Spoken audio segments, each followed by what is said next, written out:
नमस्कार दोस्तों, जय माता दी। आज मैं आपको अधिक मास के महात्म कथा का 17वां अध्याय सुनाने जा रही हूँ। तो प्रेम से बोलिए पुरुषोत्तम भगवान की जय। श्री वाल्मीकि जी बोले, प्रतिमा अग्नि में तपाई गई है, अतः उन मूर्तियों की प्रथम प्राण प्रतिष्ठा करें, अन्यथा धातु निर्मित वह प्रतिमा केवल धातु है, बिना प्रतिष्ठा करें। सोना जैसे पहले था वैसे ही मूर्ति होने पर भी रहता है। प्राण प्रतिष्ठा कर पुरुषोत्तम भगवान का ध्यान करें। शांत स्वरूप नीलकमल के समान श्याम, हृदय में लक्ष्मी का निवास, तीन जगह से टेढ़े दिखने वाले श्री पुरुषोत्तम भगवान श्री राधिका जी के साथ विराजमान रहे हैं। ध्यान करने के बाद देश काल स्थित आदि बोलते हुए संकल्प करें।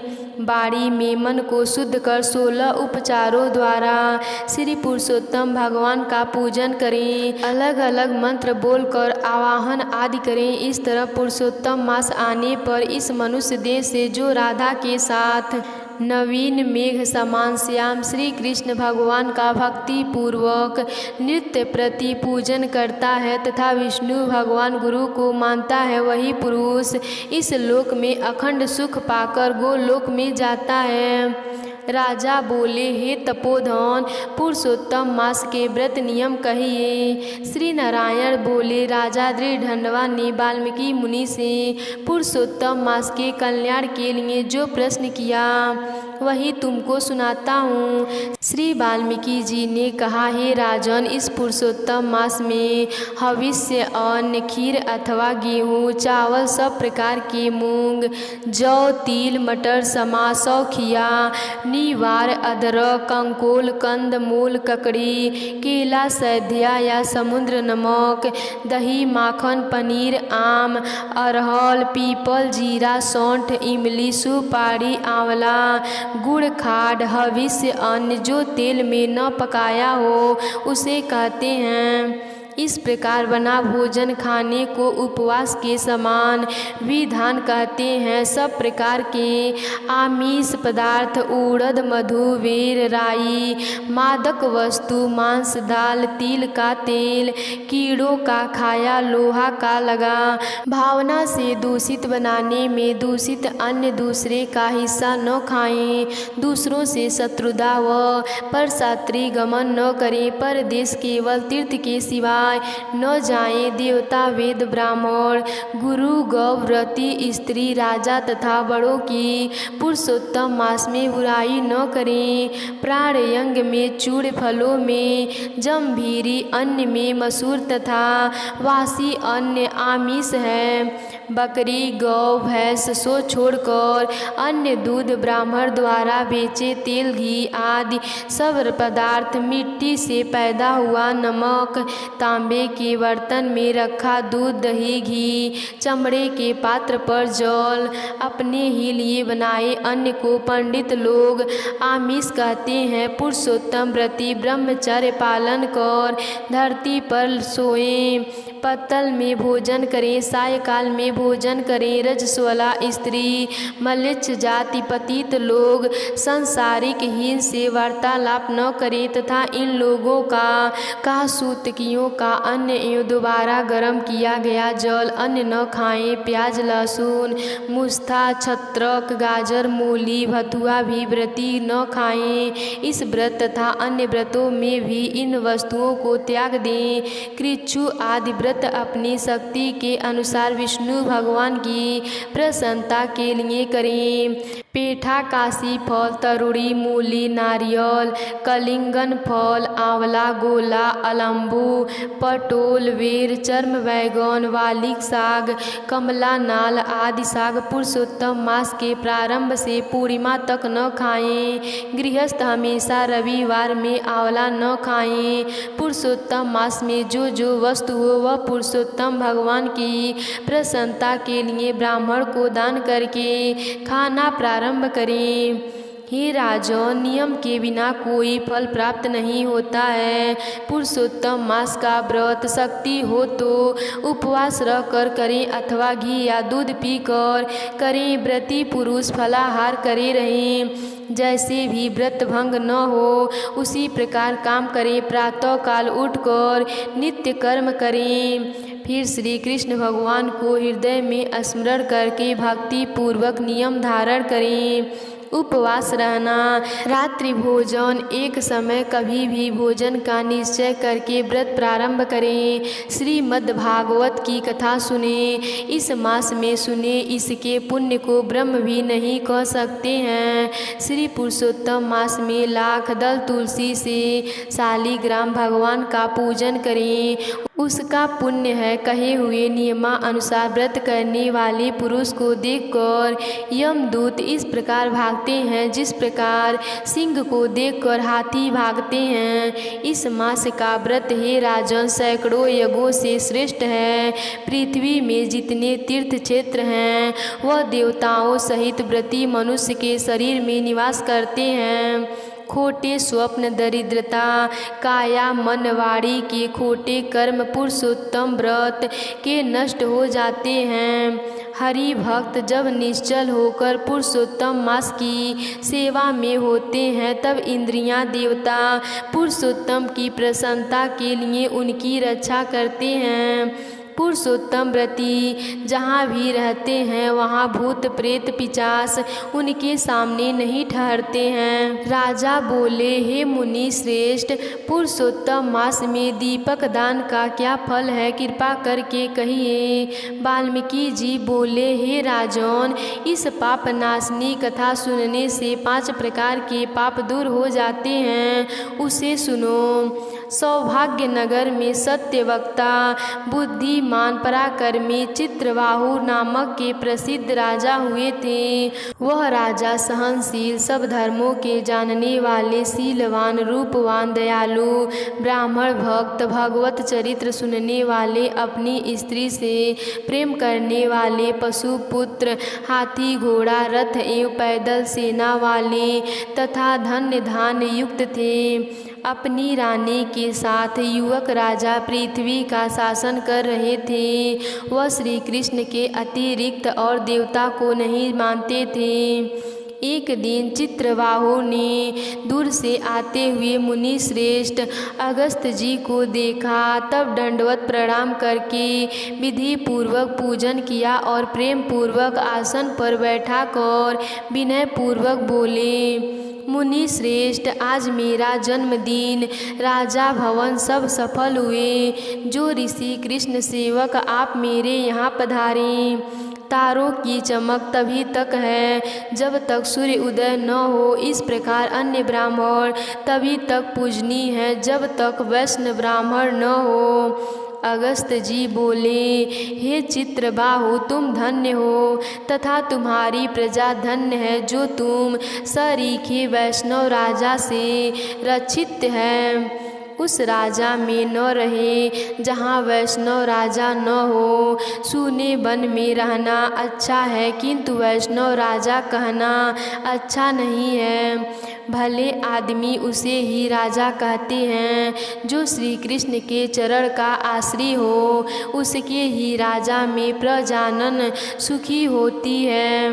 हे राजन, आज मेरे नेत्र सफल हुए जो तुमको देखा तथा वाणी सफल हुई जो तुम्हारे साथ बातचीत की। इस राज्य का आप पालन करिए, यह मेरी आज्ञा है, मैं जानता हूँ। नारायण बोले, इस प्रकार कहकर जब अगस्त ऋषि जाने को तैयार होने लगे तब पतिव्रता रानी ने आकर उन्हें भक्ति पूर्वक प्रणाम किया।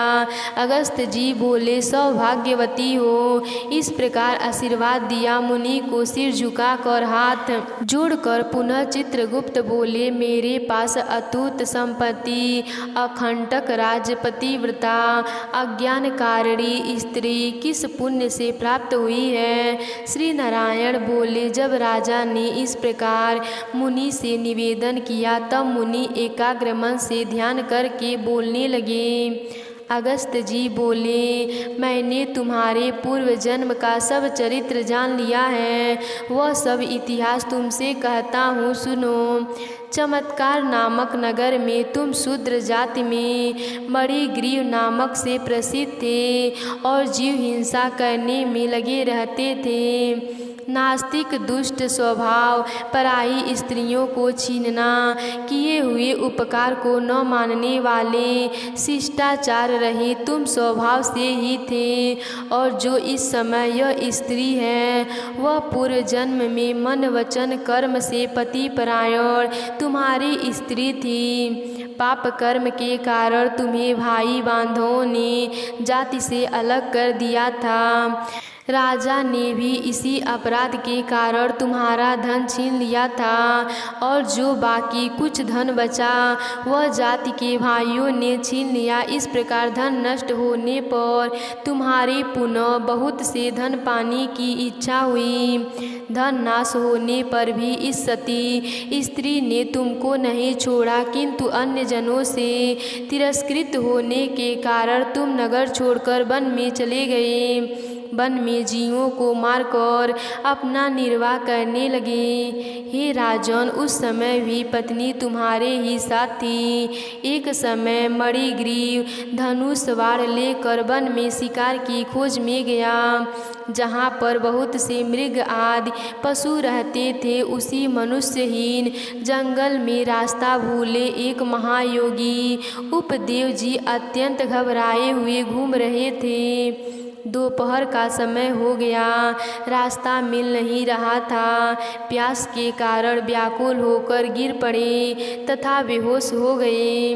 हे राजन, उनकी मरण प्रशासन अवस्था हो चुकी थी। उस समय तुम वहां पहुँचे। रास्ता भूले बेहोश उन ब्राह्मण को देखकर तुम्हें दया आ गई। उन्हें उठाकर तुम अपने स्थान पर ले गए।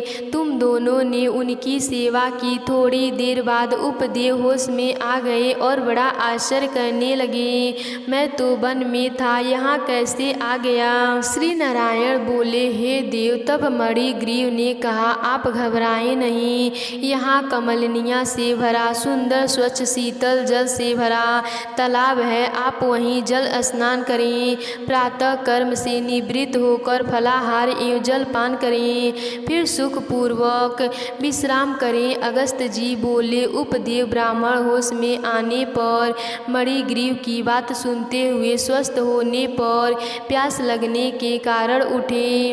तब मणिग्रीव ने उनको सहारा देने के लिए भुजा पकड़ ली। उसी के सहारे वह ब्राह्मण तालाब पर पहुँचे और हे राजन, किनारे पर पुनः विश्राम करने लगे। तालाब के किनारे वट वृक्ष की छाया में विश्राम करने के बाद स्नान कर नित्य कर्म कर वासुदेव भगवान के पूजन में लग गए। दंत तर देवता तथा प्रीत तर्पण किया। बाद में शीतल जल पान कर उसी वट वृक्ष के नीचे आ बैठे।